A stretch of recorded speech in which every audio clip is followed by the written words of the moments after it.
What if DC cherry blossoms bloom later than expected?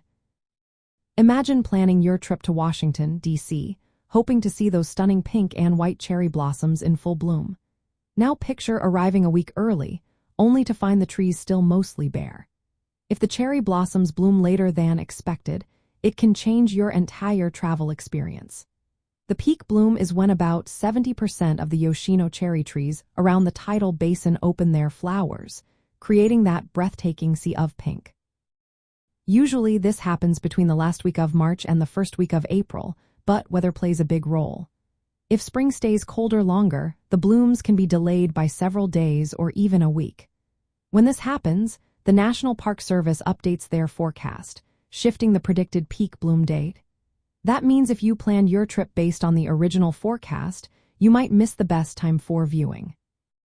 However, the good news is that the blooming period can last from several days up to 2 weeks, so there's still a chance to see the blossoms if you stay flexible. If the bloom is late, the festival and related events might still go on as scheduled, but the most spectacular displays could happen after the official peak dates. Local businesses and tour operators often adjust their plans as well, offering more options or extended hours. Weather conditions like colder temperatures tend to delay the bloom, while warmer weather speeds it up.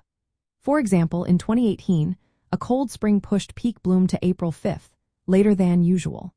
Because predicting the exact bloom date more than 10 days in advance is tough, it's best to keep an eye on official updates from the National Park Service and the Cherry Blossom Festival organizers.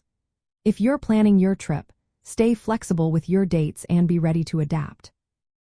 Even if the blossoms bloom later, the city offers plenty of springtime activities, from outdoor walks to cultural events. The beauty of the cherry blossoms remains, and your visit can still be memorable. Just remember, patience and flexibility are key to catching those perfect pink blooms, no matter when they decide to show their full glory.